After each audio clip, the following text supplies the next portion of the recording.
We tried to be a normal talk show once. Worst 2 minutes of our lives. The Kate Daly Show starts now.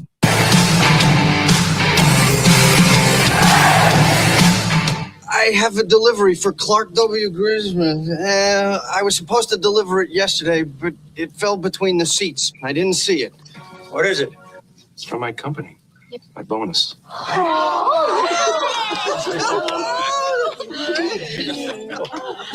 Open it, Clarky. Open it. Yeah, I hope it's a fortune. Clark, what's wrong? Honey? It's bigger than you expected? Smaller? What is it? It says here, Jeffrey Epstein didn't kill himself. Oh, good. Clark, that's the gift that keeps on giving the whole year. Oh, you know I had to do it, you guys.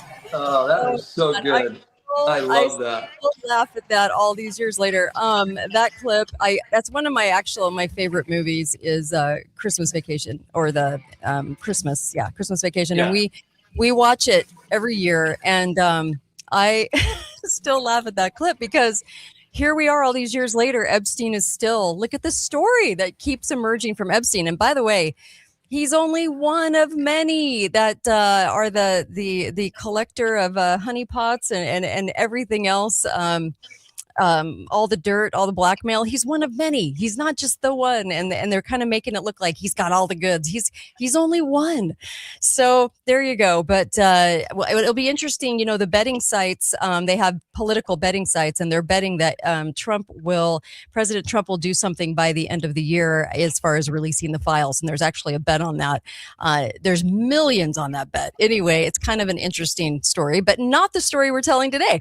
Today, I actually have a special guest for you today, and Scott Palmer is such a interesting, fascinating guy to listen to, and he has his own podcast. It's called Watcher Palmer, and this actually focuses a little bit more on being LDS and the LDS culture and the Book of Mormon and things like that. Yet at the same time, he just got back from the Middle East, and I so want to talk to him because of we have Christmas, we have the stories of Christ. We're all thinking about those things, hopefully getting away from politics. But here's a really good chance to kind of focus on what's happening in the Middle East right now and what's going on in these historical sites in these regions, and some of the insights and things that people don't know when you're doing your travels and you take tours over there and whatnot. I can't wait for the audience to hear some of these things because they're so kind of new things to hear about what it's like to go and travel in the Middle East right now, especially Israel. So I can't wait. Welcome to the show, Scott Palmer. How are you? Oh, I'm so good. It's so fun to be with you. I've got to tell you first how I found out about you. I can't hear your audio. Can you hear me? Can you hear me okay? What happened? Let me see here. The second we went live, can't hear me. So what we're going to do, I know I've got him queued up, so I don't think that's the problem. I don't know that it's on my end, but this is what we're going to do. I actually sent him a different link, and I'm going to tell him to go hit that different link, and I will bring him on a different way. Oh, wait a minute. Go ahead. You got me? I got you now. Okay. Sorry about that. I don't know. No, it's on my end. It was on my end completely. I'm so sorry about that. So welcome to the show, Scott Palmer. How are you? Thank you. On your show, I got to, before we get into Israel and the Middle East, I have to tell you how I found out about you and your show. Okay. Hey, I'm game. This goes back a little bit, but one of the biggest fights I had with Where'd you go? And what? Okay. You know what? Okay. So hopefully for some reason the connection today is just not working. So I I gave him a different link. So I think he's going to be joining this other link. And let me go ahead and go there right now because I feel so bad. Sorry about that. Usually we don't have these kinds of issues here. So I don't know why we're having such a bad internet connection. But that's okay. We'll figure it out. I think he's going to talk a little bit about the shot and about some of these some of these current issues. I think this will be really kind of fascinating, and then we'll get into a little bit more about Israel and what it's like over there to basically travel. And I think it's going to surprise people a little bit. There's some things that I think I didn't know anyway, so I kind of find those rather fascinating. And then I can't wait to hear. I know he's going to tell me how he found me. So this is going to be, because I don't know the story on this. So this is going to be kind of interesting for me as well. So I can't wait for that. So I am going to wait for him for just a few minutes, but boy, this will be fun. This will be so fun today. There's just so much, to talk about. There's so much. And I just love the fact that we have these kinds of guests that can come on because, well, they're fun. It's just fun. What can I say? Just a blast. And I also just want you guys to know how grateful I am for you. I'm really grateful. And your listenership and even when I'm censored, here we are, doing this today. So I always love that too. And this is such a great time of the year. It's been kind of a weird year, but it's a great time of year. So, all right. So I've got you back on. Okay. Whoops. And he's gone. So that's the craziness of being live. What can I say? I had him on and now he's gone. Let me go ahead. I'm going to send him a quick text and let's see. Hold on. Can't do two things at once. Okay. So a lot of headlines, a lot of things. I did the deep dive yesterday on what's his bucket? Elon. And another deep dive, just to kind of point out some of the crazy, some of the nuts things that are about his whole entire background. But I do want to say that there are things that are so obviously in front of our face that I don't know that you can just ignore them. And they want us to like personalities and then not like personalities, not like personalities. And honestly, it's just not about that. So it's about really taking a good hard look. But listen to yesterday's show for that. Okay, I'm back on. Okay, excellent. There we go. Okay. All right. So how did you find me? This will be really fun. I can't wait. Are you there? Okay.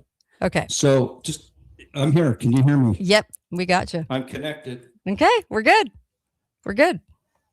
There you go. All right. Well, so good to be with you. Okay. So You too. what happened was shortly after 9/11, one of my sons and I got in one of the biggest fights we've ever been in. Oh, no. We hardly ever got in any fights, but Oh, we no. got in a big argument about 9/11, telling me about 9/11. And my son, who was military and served in Iraq after, so this was a few years after 9/11, he said, "Dad, you don't understand. There's things that we're just not being told." And he tried to tell me. Well, I kind of stuck mainstream. And then about the time that Trump ran for president the first time, Okay. my other son introduced me to Alex Jones. To Oh, listen okay. to Alex Jones. All right. Because my two sons were teaming up. I didn't know. They were teaming up to try to educate me. Okay. So I started listening to Alex Jones, and lo and behold, you were a guest host Oh, on Alex Jones. okay.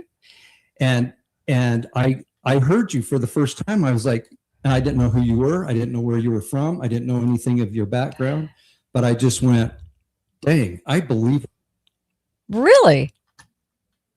what she has to say. So I became a fan of yours through Alex Jones. Oh my Yeah. gosh, I did not know Yeah. this. Okay. And then I started really I really started digging into a lot of this stuff, and I had to apologize to my sons because I was just this old stick in the mud, believing everything that I was being taught, and I really realized how much we've been lied to. So then came COVID and everything else, and we can talk about that later. But I was actually in Israel with my son, the one that helped me wake up. We were actually in Israel when COVID broke out, and we got out of Israel with about 5 hours to spare. Otherwise, we were going to have to stay in Israel. So it was pretty crazy, and I can tell that story later. Yeah. But anyway, that's how I got to know you through Alex Jones. That's and crazy. I just feel. Yeah. I love that though. I like that you told me that. I wouldn't have guessed that. So blessed now to be on your program. Oh, thank you. I really appreciate you. I really do. And I love the work that you do, and you're really frank and I candid, and I always appreciate that about you. So your podcasts are really fascinating, really interesting, and I really encourage people to go check it out. Watcher Palmer.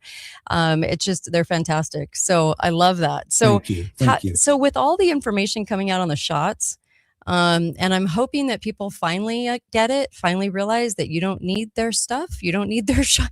Their shots are pretty dangerous. What's your take, like, overall?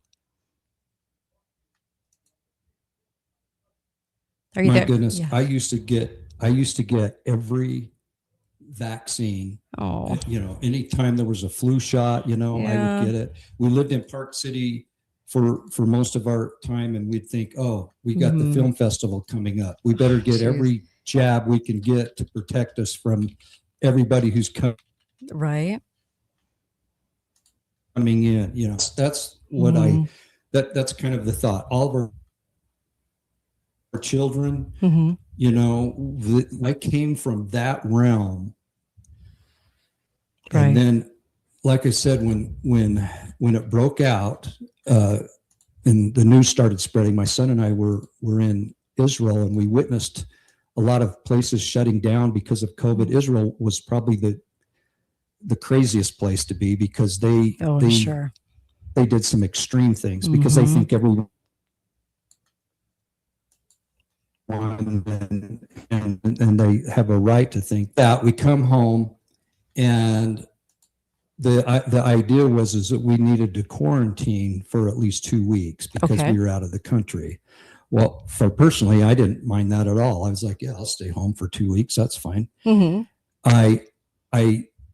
then it was, to slow wear a mask, to slow things down. The vaccine hadn't come out yet.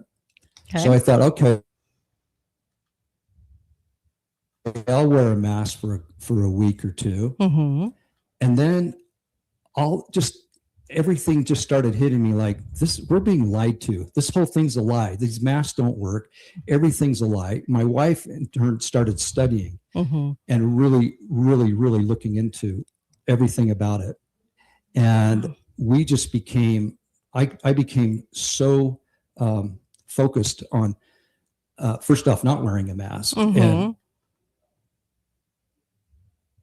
I got shamed in all kinds of places. And when the vaccine, that part came out, I was so against it. And I haven't had virtually no medication and no vaccines ever since that time. Really? And I'm a real preacher against them. Good. Well, I'm so glad to hear that. I really am. Because I think it's pure poison. That the other vaccines that we used to think are safe, I don't think any of them are safe anymore. Wow. If they ever were. Yeah. That's where I'm coming. Well, I mean, that's that's a long train ride for a lot of people. They don't want to acknowledge the whole entire program. So I'm actually glad that you are, because a lot of people resist that. They think it's just the COVID shots that were the problem. And I'm like, oh no, the whole entire thing. So I'm glad to hear that. The more we can expose, the better. And big pharma. I'm getting like every other. I'm getting long pauses in between. Agreed. And between Okay. what you find out. Okay, so on Zoom, I'm getting a lot of spaces where I can't hear you. And I'm kind of wondering if maybe you should hang up on Zoom and try back again, Okay. or try Okay. back on StreamYard, if you could do that. Either one. Okay. Let's try it again. Give it a try. Yeah, thank you. Love that. So yeah, technical things, right? Technical issues. So gosh, it's insane, isn't it? Having to still deal with all this stuff all these years later. 15 years of technical issues and problems is a little nutty, but it's my reality. So there you go. But he has so many interesting things to say, and I don't out of frustration, I don't want you to leave the podcast. I want you to stay on, because I want him to talk about Israel and so forth. I think this is going to be really important today, especially leading up to Christmas. You guys know how much I love Christmas, right? And Karen says, yeah, it's the most wonderful time of the year. Yes, it is. It is the most wonderful time of the year. I love it. This year's been a little harder for me, and I'm not quite sure why. It's been a little harder to get in the spirit of things. And I don't know. Is anyone else noticing that, or is it just me? I don't know. But it seems like it's a little tougher this year. Okay. Are you? Here we go. Try it again? Yeah, let's try it again. Let's try it again. I don't know what's going on. I'm so sorry. I hope no, it's not it my is. end. It is what it is. It's, you know what? It's life. And I've had these. You can't even imagine the amount of guests that I've had on that. A couple of them actually killed for things that they knew, but they came on the show and it was like technical difficulties, crazy amounts. All right. So let's talk a little bit about your travels, because you just got back, and I know all this is really, really fresh in your mind on Israel. What would we be surprised at? What surprised you when you started going over there? And actually, let me start with this. What is it like right now over there? Because I don't trust our news. I don't know when I never trust our foreign news ever. So I kind of want to know from you, what were you looking at? What surprised you, or what's the situation over there? Is there a lot of tourism right now?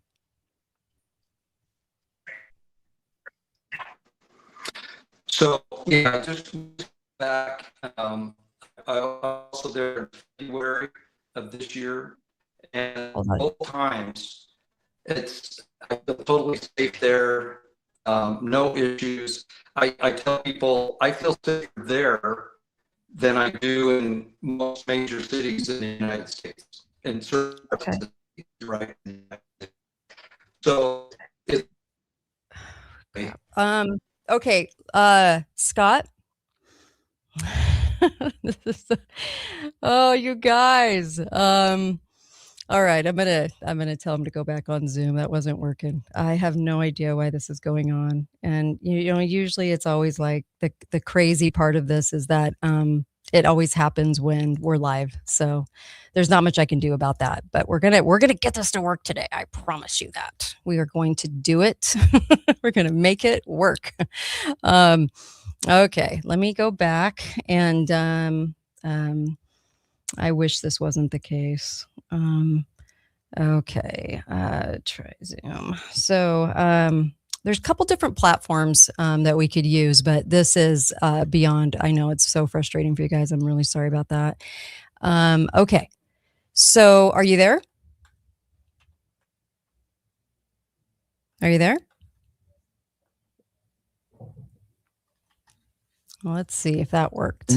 Okay, I can hear you. You there? Me. Okay. All right. Can you say a few things? What do we have going What? Go ahead. on here, Kate? I don't know. It's like, I have to laugh at it now. At times, and sometimes you're cutting out. Okay. Let's talk Israel. Hello? Okay, you're there. So let's talk Israel.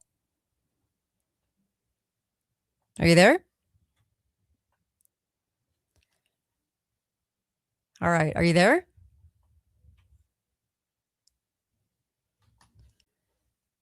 My heavens. I know, you guys. Hang tight for just a second. You know what? Let me do this. I'll play this. This will be fun.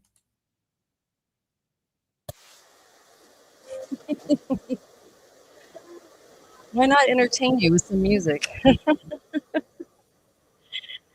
until we get them on there? Okay. Okay, I All can right. hear you now. Okay, excellent. Okay. All right, let's try this again.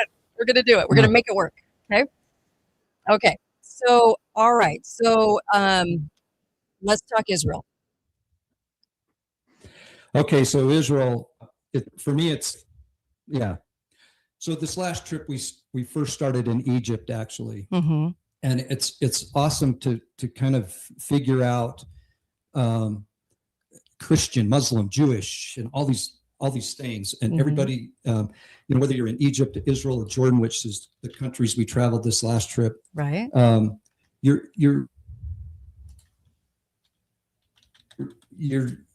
they're people. They have families. They're Right. just like you and I. Yeah. It's not everybody hates each other, and not everybody is disagreeing with each other. Right. So one of the cool sites that I've wanted to see for some time that I haven't in Egypt in particular is a Mhm. place called Old Cairo. Okay. Cairo. Okay. And this is a place that it's tradition. It's Mhm. tradition, Mm-hmm. but it totally makes sense, is where Joseph, Mary, and young Jesus lived while they lived in Egypt. And it's been venerated by Knights Templar, Mm-hmm. Crusaders. It's been venerated by Helena, Constantine's mother. Mm-hmm. And these sites have been venerated, so there's some legitimacy to them. But you go there, you just feel a connection and a spirit. The land of Nice. Goshen, where we have Abraham, we also Mhm. have Joseph, and all these connections biblically. So Egypt is really part of the Holy Land, Mhm. if you think about it. Okay. And so much comes out of Egypt. So we start the trip in Egypt and get this basic connection. Mm-hmm. But because of things that go on, Egypt and Israel don't have an agreement to fly in between Mhm. necessarily. Mhm. So there's ways you can do it, but it's typically kind of hard. So we have to take a flight from Cairo after we visit many cool sites in Egypt, and then we fly to Athens, and then from Athens we fly into Tel Aviv. Okay. Okay. So there are some things that you have to do a little different, right? Mhm. To get, but you get into Tel Aviv, and for me, I Mhm. feel like I'm going home. Right. I feel like this is homeland for me. Nice. One thing that we might not be used to from America, from the United States, is so many young people walking around with semi-automatic rifles slung over their shoulders. Right. And some are in uniform and some aren't. But they have other than Orthodox Jews, it's mandatory for young men and young women to serve in the military, in the IDF, and the different branches of it. And so they're everywhere. And they have that service, like they have to do that service, right? To see that they're there to protect, right? Right. They have to do that service. Okay. Yeah. Mhm. Yeah. In their youth. Okay. Couple of years. Yeah. Yeah. It's right out of high school. Mm-hmm. And it's kind of similar to the LDS culture with the missionaries. It's not mandatory for missionaries, but it's kind of the same thing. And I think the young women serve for like 18 months and men are 2 years. Similar. It's kind Very of similar. Yeah. Okay. I served a mission. I served a mission to Seattle. So and right out of high school. Okay. Yeah. So Seattle, Washington. Awesome. Yeah. So you have that culture, you have that thing going on all through Israel, and you'll see that. Now, Israel is such a complicated thing because you have what the world calls the West Bank. I don't particularly like calling it the West Bank. I like to call it Judea and Samaria regions of Israel. Okay. That's the biblical. That's what the Bible calls it. You have Judea would be more of where Jerusalem and the southern part of it is, and Samaria is more the northern region of Israel. So Israel's about the size of the state of New Jersey. The whole land of Israel, about the size of the state of New Jersey, just Small. to give you kind of an idea of how it's small. Really small. Yeah. And it's and it's complicated because the most disputed piece of real estate in the whole world is the Temple Mount. Well, the Temple Mount, because of an agreement after the 6-Day War in 1967, the Temple Mount was actually granted or given to Jordan, the country of Jordan, to control it or police it. So the Temple Mount has its own police force, in a sense, from Jordan, the Jordanian police, which a lot of people don't understand that. Yeah, I didn't know and that. So you have, then you have the Palestinian Authority, and you have certain areas in Israel that are controlled by Palestinian Authority, Bethlehem being one. So when you go to Israel, the way I've done it a couple of different ways. I've gone there on my own, done my own thing. I've gone on a tour, regular tour, just as a guest, and I've also led tours. And when I've led tours, I've done it two different ways. I've just done it on my own and contracted with an Arab bus driver, and I'll tell you why I like to use Arab bus drivers. Okay. Or I've hired an Israeli guide company to kind of set everything up for us. That's the easiest way. But if you have a small group, sometimes you have more flexibility to do it a different way, and I'll tell you why. So if you have an Israeli guide, he can't go into Jericho. An Israeli guide can't take you to Bethlehem. Oh, wild. Okay. Because that's Palestinian control. Yeah. A lot of people don't understand that. Yeah. I would have had no idea. If you have a tour group and you're going to go from Jerusalem to Bethlehem, it's about 5 miles distance. Your Israeli guide has to stay back, and then you will meet another guide if you use that service that's Palestinian, and they could be Christian Palestinians, or they could be Christian Arabs, or they could be Muslim. But you have a guide that's just for Bethlehem area. Wow. And same with Jericho. Now, sometimes I like to just use an Arab Muslim bus driver. Okay. Why? And I have a great one that I love because he can get me in anywhere. He can go anywhere. He can go anywhere in the Jewish or the Israeli areas. He can go anywhere in the what the world calls the West Bank. I call it Judea and Samaria. He can go into those regions without any trouble.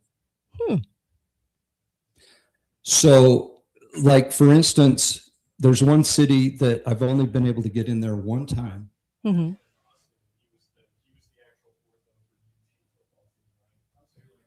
Because the other times but it's the ancient city of Shechem, which is now Nablus, and it's where Jacob's well is.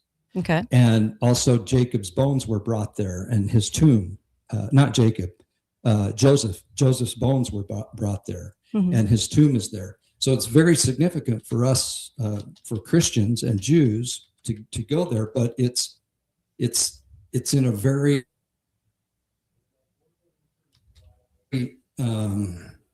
conflicted area where you have the Lion's Den. It's a kind of a subgroup of Palestinian radicals that, they're doing all kinds of things all the time. And so it's just a tricky area. And some years you can get there, and sometimes you can't. And there's a lot of places like that all through Judea and Samaria. Interesting. I didn't realize it was so parceled out. That certain people literally can't go in. What happens if they do go in? Yeah. And they have like A, B, and C areas, What does that mean? A, B, C areas? Well, I asked, so the ABC areas are different.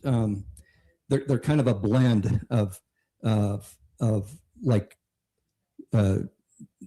Jews and Muslims. Palestinians can be in an area, but it's controlled. Like Nazareth is an area that's tricky. It's almost all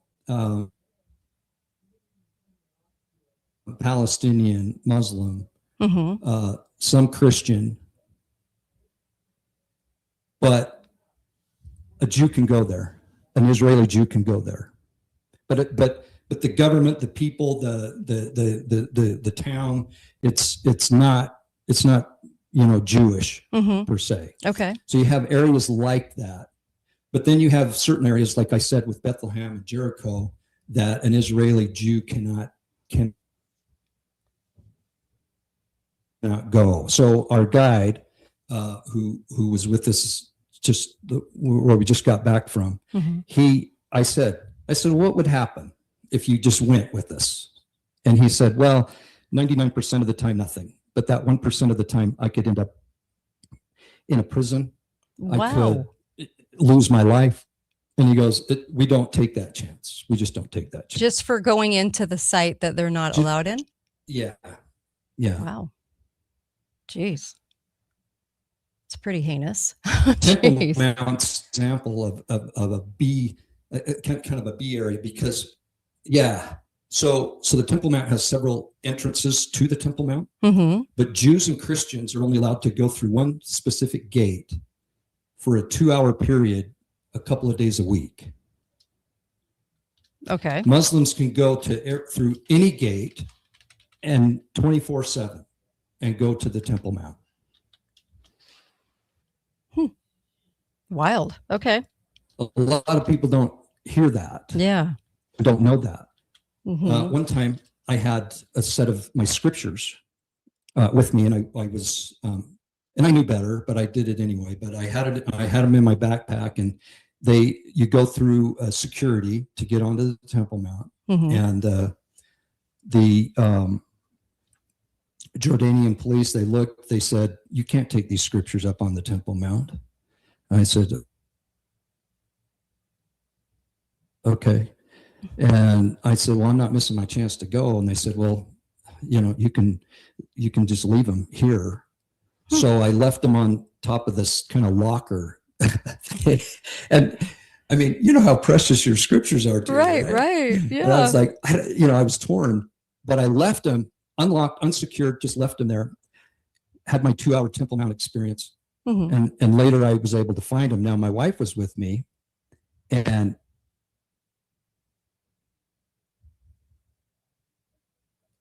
her scriptures were in her in there. Is it a guidebook? They asked that question. Is it a guidebook? And my wife said, yeah, it's a guidebook. And so she was able to take her scriptures up onto the Temple Mount. No way. Anyway. Wow. Men and women can't hold hands, can't touch each other. Women have to be covered. So you can't go up there in, your booty shorts and tank top. Yeah. You have to be very conservatively dressed and shoulders whatsoever. And they police that. You can't pray. Wow. You can't pray. Interesting.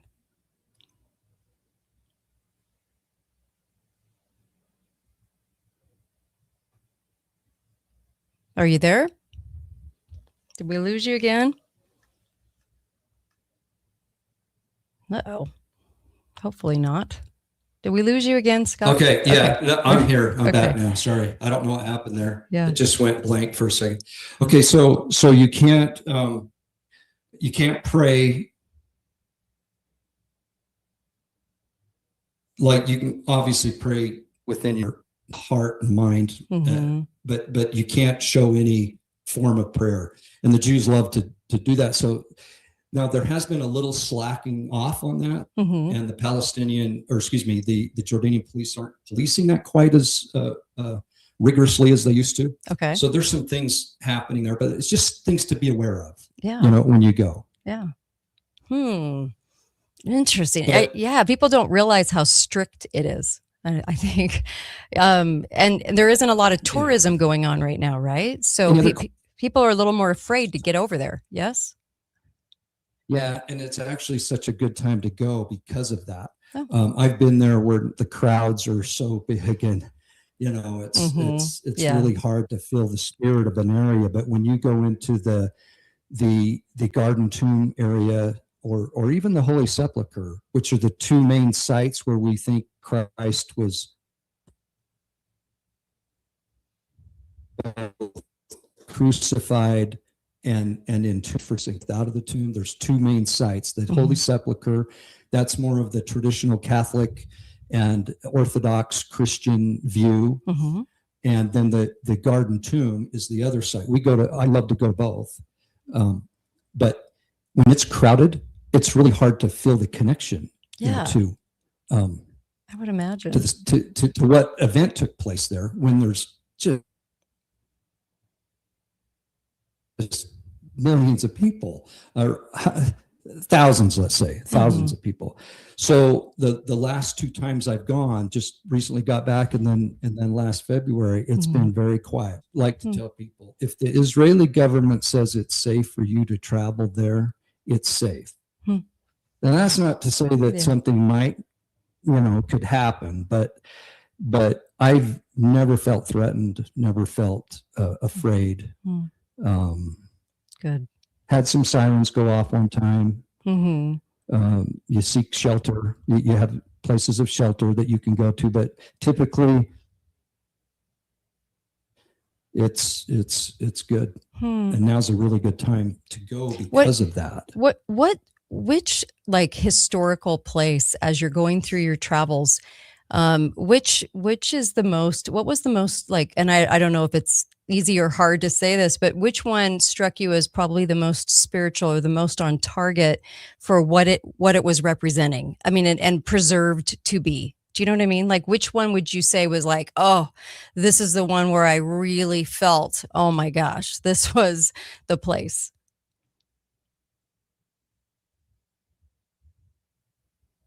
So one thing I like to do is I like to tell the people that we have A sites and B sites and C sites in Israel. And the A sites is, we know for sure that this is where this happened. This right here is where Jesus walked. Right here is where this miracle happened. And then a B site would be somewhere close, somewhere in this area. This happened. And a C site is more of, this is a tradition.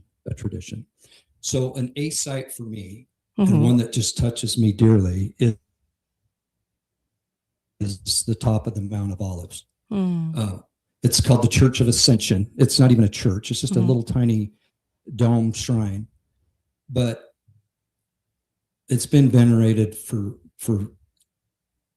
2,000 years. But it's where Christ ascended, where he left his apostles, and where he promised that he will return. That's the site where he will plant his feet. Wow.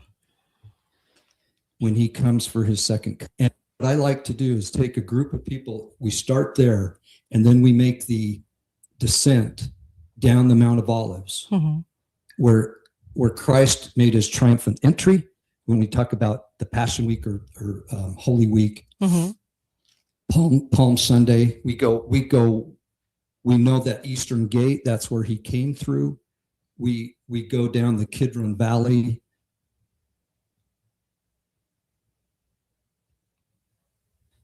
We go to these, I love doing this. I've only done it a couple of times, but there's a tomb on the Mount of Olives that has the tomb of Malachi, Hosea, and Zechariah.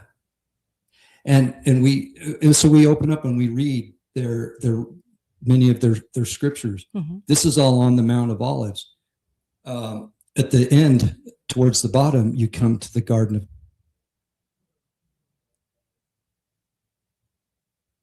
Gethsemane. I mean, the complete, all through that area. Right. So that's what I love that area. There's another spot on the southern side of the Temple Mount where there are steps that have been excavated pretty recently within the last 20 or so years that date back to the time of Christ. And there's a gate that went to the Temple Mount. It's been sealed off, taught on those steps. And the apostles later taught on those steps. Wow. And they've uncovered dozens and dozens and dozens of mikvahs. You can see them. They've been excavated on that south side that would come up from the pools of Siloam, and where they would cleanse. And then there was this pilgrimage path that led right to the Temple Mount. But this is where Pentecost would have happened, the day of Pentecost, because this is where they would have been baptized in these mikvahs, right by the temple, where the apostles were teaching. So I could go on. I'm sorry. But no, I love it. I get so excited about. Well, these sites are Bethlehem. Yeah, Bethlehem. I want you to talk about Bethlehem. Bethlehem is one of the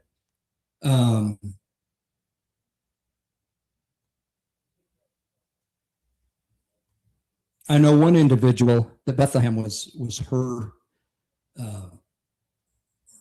was everything to her. Most important site to see, probably. The most important site to see. Now, the traditional site, sometimes it's hard to visualize because of all the icons and just the covering. But to me, it's where it took place.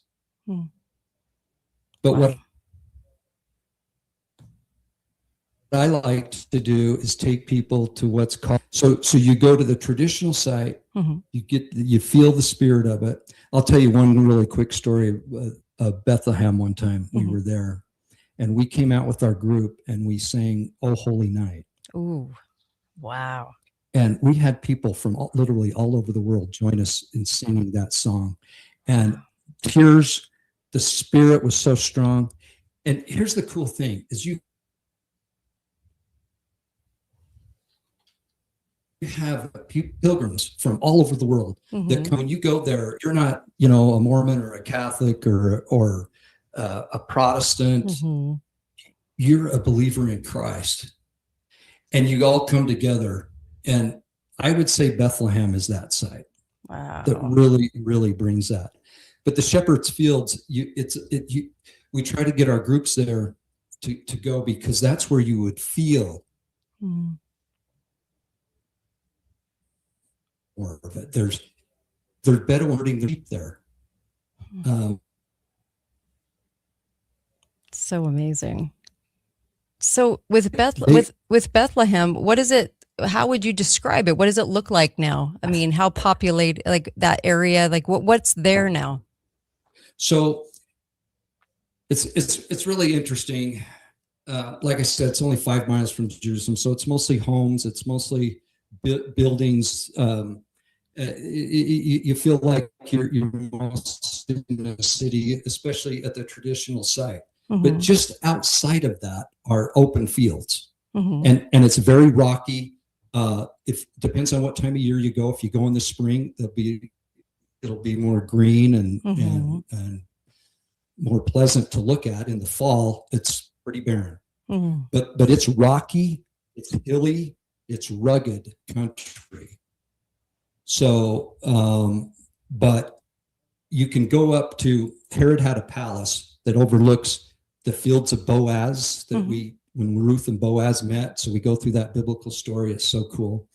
And you can see all of Bethlehem. You can see the town or the city that's very populated and basically concrete and rocks, right? Everything's covered. But then just outside of that, you see the fields, and it's amazing because they're the Bedouins, or the like the nomadic shepherds, are still very much living their lives there. So it's easy to imagine everything. Another cool thing about Bethlehem that a lot of people don't understand or know about is Rachel's tomb. Rachel. Yeah. And for a lot of us, that's very significant.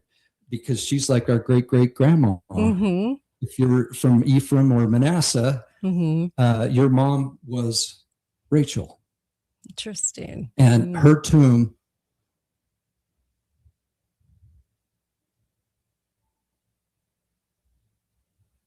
in Hebron, where the patriarchs and matriarchs buried.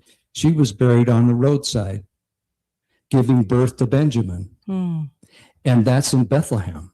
Right. So there's so much significance to Bethlehem. We also visit a site that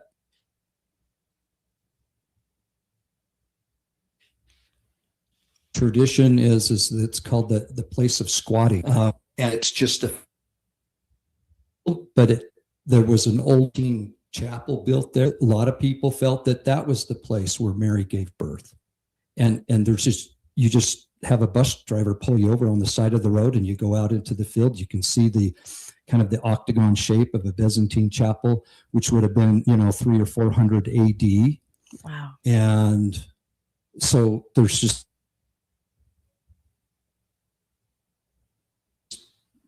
so much to see in Bethlehem, and such a spirit to feel there. Especially this time of year.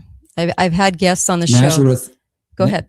Nazareth, what? I was going to say Nazareth is an interesting place because, again, you have the traditional site, and they have excavation of, because what you have in Israel and all over through Israel is you've heard of the word tel. A tel, which is a town or a city, but it's where we get the hotel, where you stack up. So the more you get into the time period of Christ, and even before that, so they know where you go. So what they've done at the traditional site in Nazareth is they've excavated down. Archaeologists have done it professionally. And you can actually see where people lived at the time of Christ. And then they built like churches and structures on top of that, but you can still access underneath. So it's pretty cool. But they also, it's very close. People dress at the time period of Christ. They have sheep and goats. They have an olive press. They have everything there. They teach you all about life in Nazareth at the time of Christ. It's really, really something. Wow. Amazing. I just the travels alone. I've had guests that have come on and it was a popular guest as well. It was a gentleman that wrote the book on the three wise men, and the proof offered that these existed, right? And that the travels lined up with the geography and with the timeline and all of those types of things. And obviously, if anybody does any research, you're going to know that Christ was not born on December 25th, as we all know. And there's a lot more we could talk about with that. But it was really, really cool to kind of get those stories about the wise men, because I think there's a lot of people out there that don't understand that there's a little bit more proof to the stories than we realize if you really know that region, which I don't. I've never been over there. So it's always fascinating. It really is. And it's hard to imagine some of these things. I mean, we know they're true. We know what happened. But when you get to go there and touch the soil, smell the air, feel the spirit of an area, it just... Yeah. Everything becomes more alive and it becomes more meaningful. At least that's how I am. Right. I know some people don't need that to feel it. I get that, but I'm one that I have to touch the ground. Yeah. I'm with you. Yeah. I'm that way for sure. Yeah. And I think visiting at this time of year has got to be, just because this is the time we do celebrate his birth, which probably happened in the spring, but it's the time we do celebrate it. I'm sure that there's this extra dose of just kind of spirit felt there, I would imagine, right? It's so powerful. It's so powerful. You'll walk places where certain things happened. You read the story as you're sitting or standing in that spot, and it just becomes so it just becomes a part of you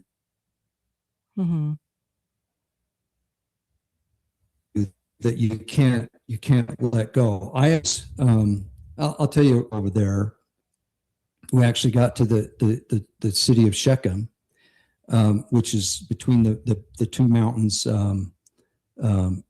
Ebal and Gezerim, I think is the blessing, the mountain of blessing and the mountain of curse. And in between those two mountains is where Jacob's well is. And just down from there, we stopped and we were looking out over the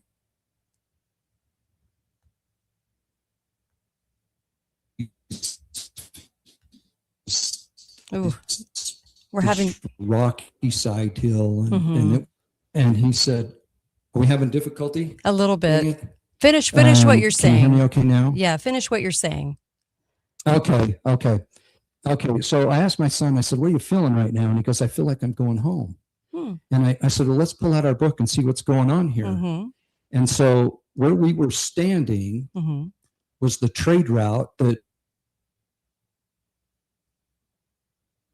later was called the Maris, the Via Maris, with the and Asia and Europe, and it was the main trade route. Well, this is where Joseph's brother sold him to the caravan heading to Egypt, and we were standing there. And so, if you're from the tribe of Joseph, through Ephraim, which my son is, and so am I, he said, "Dad, I'm home." Wow. This is where but that's the kind of things that happen to you when you get there. You have these insights and this connection that this really is, the promised land for the house of Israel. Interesting. Wow. And because of what's going on with Palestine and Israel, the tensions, I can't even imagine what that feels like over there. I don't trust Israel's government at all, not even a little. And I think it's like every government now is so compromised.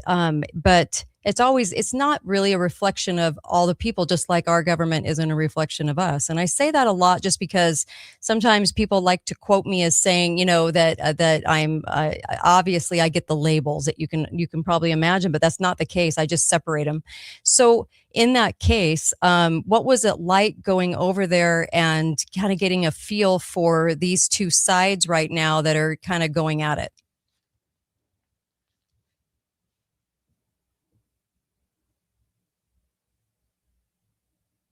Okay, are you there?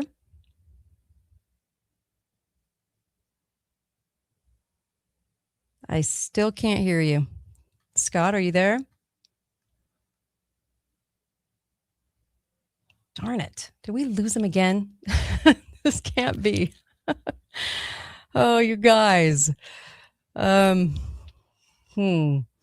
Okay. I remember I had McAfee on the air, and it was like this the whole time. It was so hard and Can you difficult. hear me now? I can now. Go ahead. Okay. So what were the So tensions like between the two countries? Between the two Say that peoples? again? The Palestinians and the Israelis. What was the tension like over there right now? Anything that you observed over there that you want to share about that? Anything? Are you there? Yeah. Mm-hmm.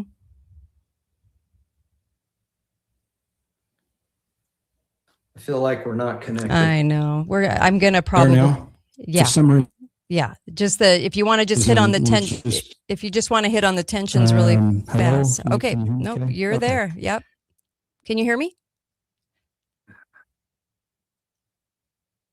Let's try it again. You can hear me. It just goes back and forth. But okay, so I felt some tension here and there. Mm-hmm. But typically, everyone is just getting along, and Interesting. they're not looking for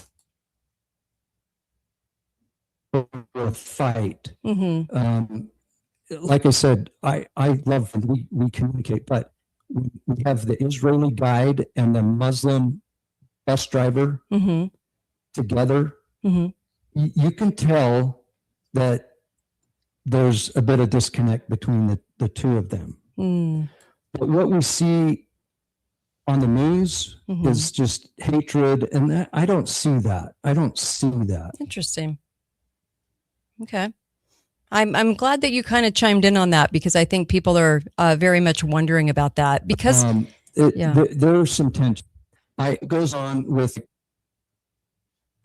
okay. So the Gaza war is huge, and it's every bit in everybody's life. And there's signs in the Jewish quarter that say, make Gaza Jewish again. Make Gaza Jewish. So you're going to have stuff like that. You're going to have things like that. Now, we have some local people that are really, to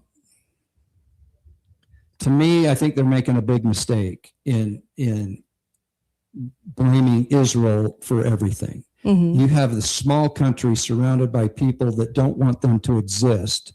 Not everybody, but a certain amount of people that, from the river to the sea, Palestine will be free. Well, what they're saying is there's no Jewish state. There's no, they couldn't exist anymore. So I'm more pro-Israel, recognizing that there's so much corruption in, like you were saying, in every government, and Israel's no exception. Not agreeing with everything they do, but also recognizing biblical prophecy that there will be an Israel, and there and there will be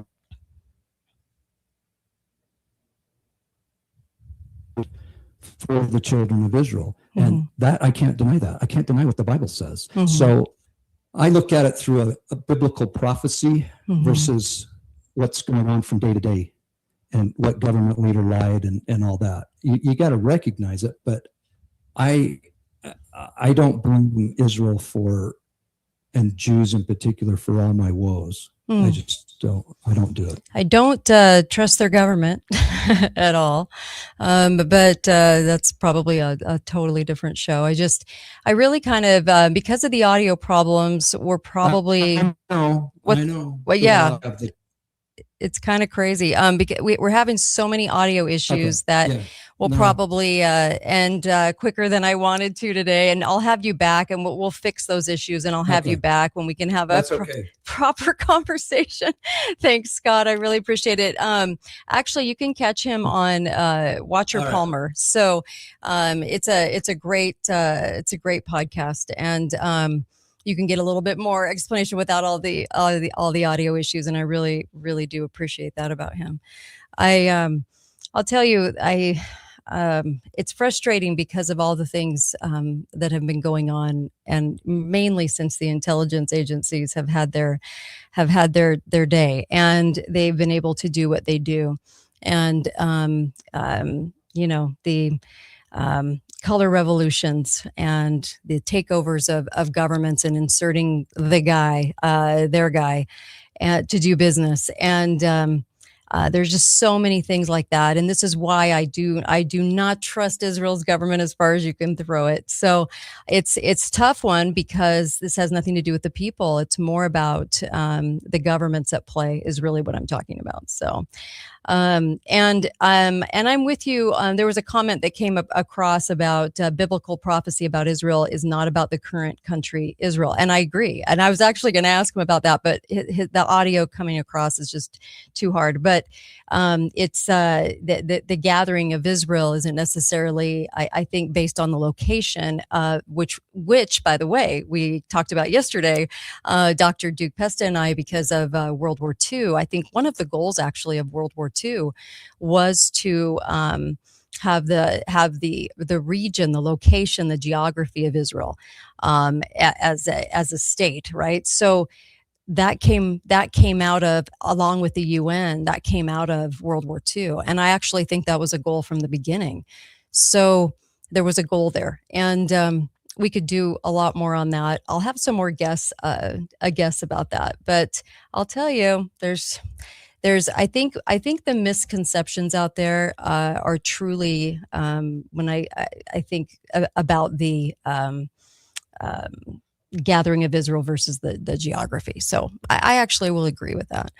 Um, and we'll have him come back. I'm getting another question about the heifers and those types of things too, and we'll have him come back and address those things. And I so apologize that we're having such a big deal problem with the audio. It's so crazy. You think that we wouldn't, but there again, things happen. So of course, I can take some calls, but I did want to mention this. Over the weekend, Michael Burry, the guy, the real life guy of the movie The Big Short. I've been conversing in email with him for a number of years. Actually, I asked him to be a guest years ago, and he couldn't at the time, and because of some of the contracts he was in. And I just sort of randomly emailed him over the weekend, and bless his heart, he actually he actually wrote me right back. And this is the billionaire Michael Burry that bet against the housing market. Okay, knew the housing market was going to crash in 2008, 2009, and that's what the movie The Big Short's about. Well, I asked him. I said, so all of these articles about you, that they're all saying that you are saying that everything's going to end, like the stock market's going to crash very soon, and there's just a number of articles out there about you saying this. And so I thought I'd go right to the source and ask you. And he wrote back and he said, yeah, that's not that's not the case at all. They always deduce me to like a single sentence, and they never tell the whole story. And I kind of figured that was the case because our media is so bought and sold. But I just wanted to tell you that because it isn't true what they're saying about him saying the stock market's going to end. And he said, I feel like, yeah, you there. It's going to go up, it's going to go down, you're going to make money, you're going to lose money, but I'm not saying that it's going to end tomorrow. And so he said, there probably will come a time, but it's not, like right now. I'm not saying that. And he gets so frustrated with the media. And at the end of his movie, see, Brad Pitt was one of the, I think the executive producers on that movie. And at the end of the movie, one of the correspondences we had back and forth, and it was quite lengthy actually, was when I was asking him about, was he buying up water rights? Because at the end of The Big Short, it says in text on the screen that he was buying up water rights because of an impending crash. And it was so interesting because I said, is that true? And he said, no. He said, not at all. He said that was put in there. And so he said, I don't get control over those things, but people love to say I'm saying things that I'm not saying. And he said, so no, that wasn't true either. So I just wanted to share that with you because I always think it's really good to go to the source if you can. And not everybody, I think, has him on speed dial. But I will say that it's always been very interesting to talk with him because he is very to the point. He's very, what's the word? And I really appreciate this about candid. He's super candid. Like he'll just be really blunt and candid. And I found that even in our earlier correspondence, I felt like, oh my gosh, that he's just kind of, who he is. He doesn't, I don't think there's any pretense there. And that comes across a little bit in the movie The Big Short. But Michael Burry, I even saw an article pop up again today on social media. I was like, again, saying that he's saying that it's going to crash.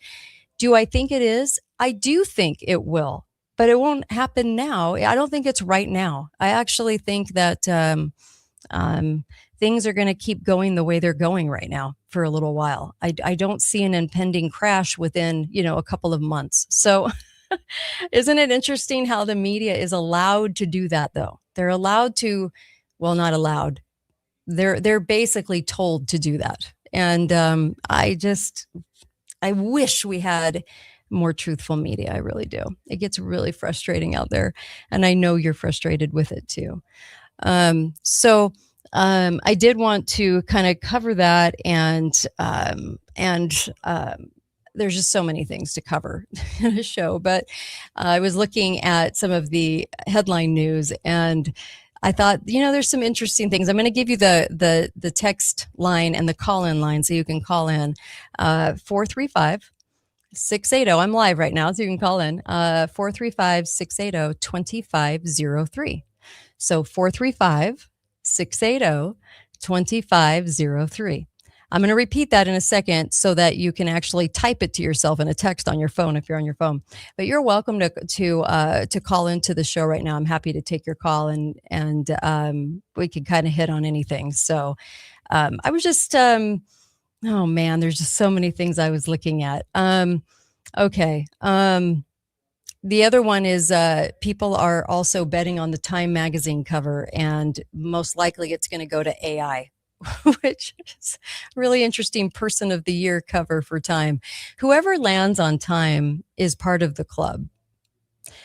And let me say that again. Whoever lands on the cover of Time magazine is part of the club if it's a person. When they're celebrating AI, they're usually doing it because they want to make sure and highlight what the thing is that they're trying to sell us next in propaganda. And I have found this to be true over and over again. So if you go look at the covers, you can actually do a Google search and you can find the covers. Everybody from Taylor Swift, Trump's on there, everyone's on there. Okay. Any president of the United States is going to hit the cover of Time magazine. Why? Because they're controlled, because they're picked, because we don't have elections that are real. That's why. So on that cheery note, it's going to be kind of interesting as we hit the end of the year here, some of these end of the year things that happen that are kind of always something that we usually talk about on the show. But I did want to mention that. And also, man, there was something from yesterday and I'm trying to think, what it was. I did the deep dive on Elon, and there's also more on Gates. And there's a lot more on a lot of people. There's a lot of people that are front companies and front men when it comes to government-owned entities that they seek to try to tell us that they're private, but they're not. And I'm hoping that people actually really do figure this one out, because it really speaks a lot to the propaganda load and the brainwashing that we're under right now. It's actually pretty crazy. It gets pretty crazy. All right. And I also, sorry about this. I wish today's show was, I was a little bit more prepared. I actually thought we would have Scott on longer, because I really kind of wanted to get a little bit more into Israel, talking about Israel, Palestine, and some of those travels. One of the things that he did mention to me that it's very commercialized. I mean, you go into one of those sites, by the way, and you're looking at these sites, and it's there's a McDonald's, there's a Wendy's, and it's kind of off-putting because you don't expect those things to be there. And I don't know how many of you have traveled to the Middle East. I'm always curious as to what's going on the ground versus what the media says, kind of like the Michael Burry thing. It's like, I want to go right to Michael and ask him what's happening rather than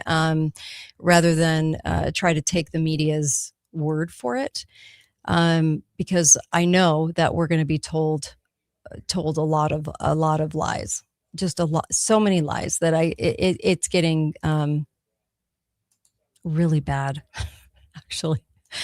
Trying to review the news every day, I'm just always dumbfounded by what's coming next at us. So there was also Clayton Morris of Redacted that I wanted to bring up, and it was Trump and Putin stun the world. Europe faces civilizational erasure within 20 years, and NATO is over. There's a lot of that talk. I do feel like the 2030s are going to get really, really, really crazy bumpy. I really do. And I've said that over and over again on the show for a long time, actually, for years. I've thought that for a long time, that it's going to get a little nuts in the 2030s.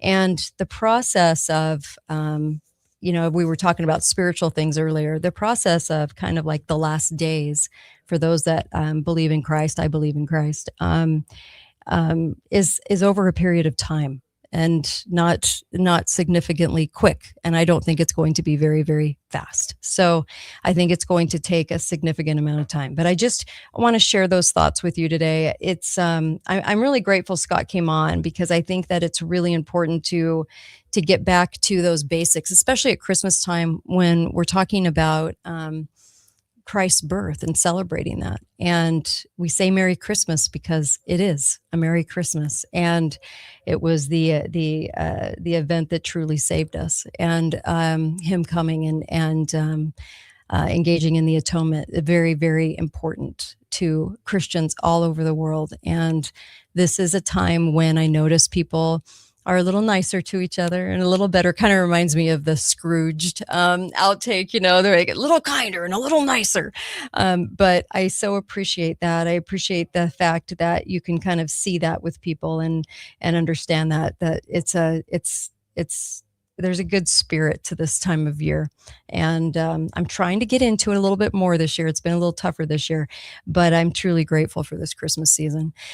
Tomorrow I have Susan coming on. Melissa is out tomorrow. And of course, we're going to take callers tomorrow. So I just want you to know that you can call into the show, and I'm more than happy to answer your call. And also you can call in live, because every day at 2:00 Mountain, or not every day, 3 days a week, I'm actually doing the show live from my website, which is katedalleyradio.com. And then, of course, I'm doing it on these avenues as well. So you got StreamYard, which goes to YouTube and X and Rumble.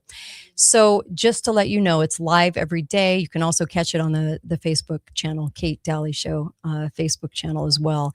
I want to encourage you to go over to katetalks.myshopify.com and go get that cancer ebook, okay? The censors keep taking me down. I swear to you, this is like the hardest thing to get out there is anything medical. If you're talking about anything medical, the censors go nuts. They want you to engage in pharma. Bottom line. Just how it goes. So I'm just here to tell you that that ebook, if you were to get cancer, you would want this 14 pages of pure gold as far as telling you what to do, coming from the best holistic doctors in the world. This is the book, okay? And it has all of these bits of information that you really, truly need to know if you want to do it naturally. So go to katetalks.myshopify.com, and that link is right at katedalleyradio.com. Also, Cardio Miracle. Scott actually takes Cardio Miracle. We were talking about it before the show because I have a bottle right here, and I was laughing because he was like, "It's changed my life. This is amazing. I love this stuff." And I didn't know he was drinking it. So I'm like, "Oh my gosh, I do it twice a day and I love it. And sometimes 3 times a day. And it's an amazing product. Cardio Miracle is amazing." And my husband went in and got some of his, hope he doesn't mind me saying this, got some of his numbers, on blood work and things like that. And all his numbers, he has been doing this, I think, for 2.5 months. Cardio Miracle, all his numbers were perfect. I mean, I was just like, your numbers are fantastic, And the only thing he changed was taking Cardio Miracle twice a day. So I'm like, if there's any proof in the pudding, it's the numbers, right? It's the numbers. So please, by any means, go to cardiomiracle.com/Kate, and it's a mineral delivery system to your body. It actually puts the minerals in your cells, which is what we truly need right now to stay healthy. Okay. So please go over there and get some, because I know you're going to feel really good. And I love all your success stories coming in, by the way. They're really fun to read. So I also just wanted to answer a question. I paid for the cancer ebook and I can't find it. So whatever email that you put in is the email that it goes to. So when you go to buy it online, and this is so that you can print it out if you want to print it out, or you can just keep it on your computer and download it, but it's going to go to whatever email you send it to. So check your junk file for the cancer ebook, okay? And put in... put in deep dive research, or put in Kate Talks My Shopify, and it should come up if you do a search for your email, it should come up. So it's probably in your junk folder. It's probably where it got sent. And if there's a problem, send me an email at katedalleyradio.com, and I will make sure that you get it anyway. But go ahead and try that, okay? Because I've only had a couple of people reach out with that problem, but in any case, you can go grab it. And there are more ebooks coming. I've had a little bit to deal with, so I haven't been able to get to them as handily. So I really appreciate your patience with that. And also, I will see you tomorrow. So thanks, you guys. And I hope you guys have a wonderful night tonight. Also, my gosh, be faithful, be fearless. Find out why I say that on every show since 2016. You can find the story to that on katedalleyradio.com. And I'll see you here tomorrow, same time, same bat channel, 2:00 Mountain, 4:00 Eastern. And I'll see you guys tomorrow. Thanks so much for tuning in today. Really appreciate you guys.